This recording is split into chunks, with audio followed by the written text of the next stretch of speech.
long before he was standing under the bright lights of sold-out arenas, long before the world knew him as the unfiltered, quick-witted firebrand of stand-up comedy. Katt Williams was just a young boy with a powerful mind and a relentless spirit.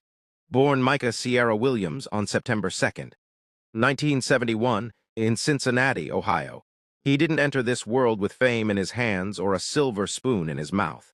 He was raised in the industrial heart of Dayton, a blue-collar town where dreams were often crushed under the weight of reality. But even then, Katt was different. He wasn't loud at first, he wasn't flashy or famous. But if you looked closely, you could tell this kid was something else. He was sharp, observant, his eyes missed nothing. The kind of child who could read a room at age 6 and find humor in things most adults couldn't even see. In a world that demanded silence and obedience from children, Katt had a voice, and that voice sharp, funny and fearless, would one day shake stages across the globe. From the beginning, Katt Williams was intellectually gifted. Not just a good student, brilliant. He scored off the charts on IQ tests, earned academic accolades, and consistently placed at the top of his class. But even though he excelled in the classroom, the traditional path never appealed to him. He saw the world differently, not through textbooks and lectures, but through people, struggle, and survival. He didn't dream of being a doctor or an engineer. He didn't want a cubicle, a suit, or a retirement plan. Katt wanted something bigger, something real. He wanted a voice, a stage, and freedom. So at just 13 years old, an age when most kids are still figuring out how to do algebra, Katt made a decision that most grown men wouldn't dare. He emancipated himself from his parents. Legally, he walked away from the safety of home, from structure, from predictability, and chose the unknown. He moved to Florida with nothing but his ambition and survival instincts. Imagine that, a 13-year-old child, alone in a new state, without family, money, or a plan, no social media to ask for help, no cell phone to call home, just grit, courage, and a whole lot of nerve. He worked whatever job he could find, selling books on the sidewalk, shining shoes, cleaning up after people who wouldn't even look him in the eye. He lived in parks, slept on benches, ate when he could, survived when he had to. And while many would have crumbled under the pressure, Katt thrived not in comfort but in learning. Every day on the streets was a lesson. He studied human nature the way others study textbooks.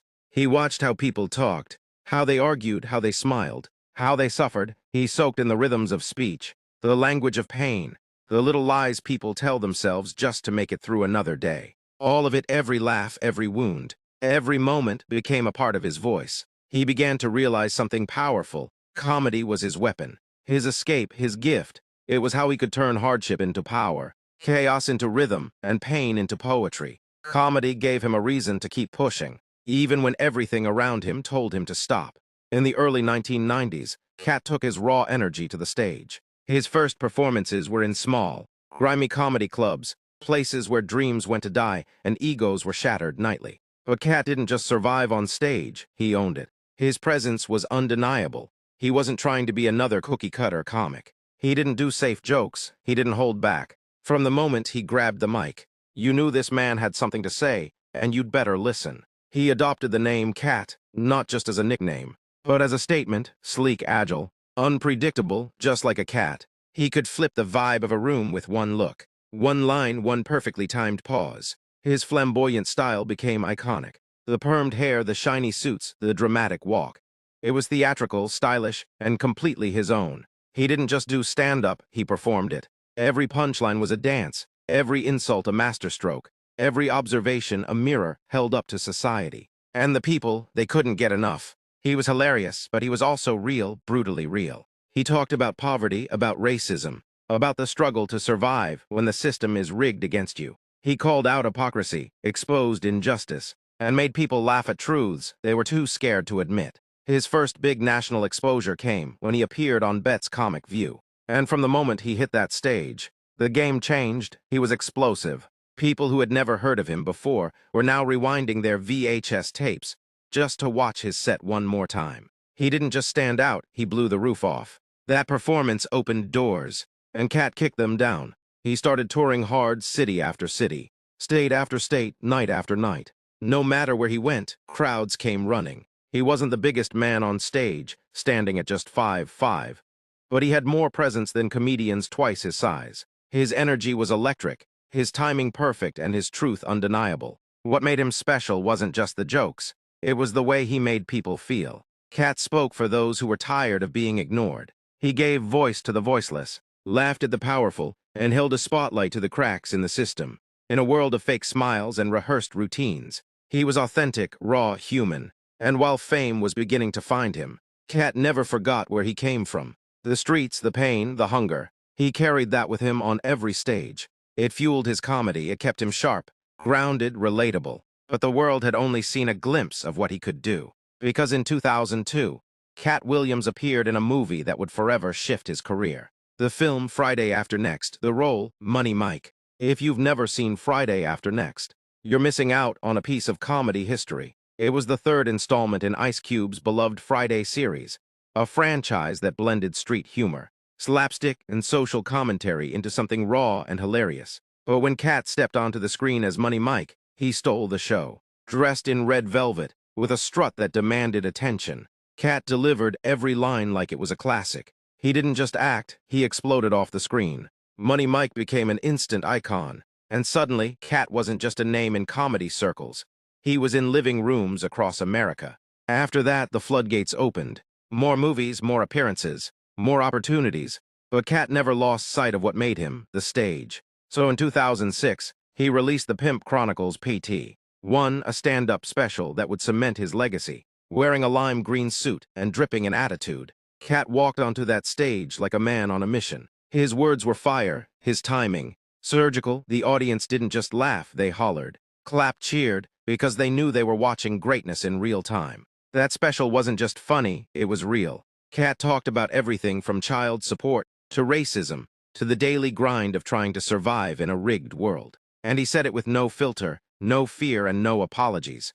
The Pimp Chronicles wasn't just a hit, it was a movement. It echoed through barbershops, dorm rooms, comedy clubs, and Twitter feeds. Katt Williams had arrived, not just as a comedian, but as a truth-teller. But with truth comes resistance, and with fame comes pressure. Katt wasn't built for Hollywood games. He didn't fit in boxes, he didn't stay quiet, he didn't play by the rules, and the industry, it doesn't like that. Soon, the headlines weren't about his comedy anymore. They were about his arrests, his outbursts, his unpredictable behavior.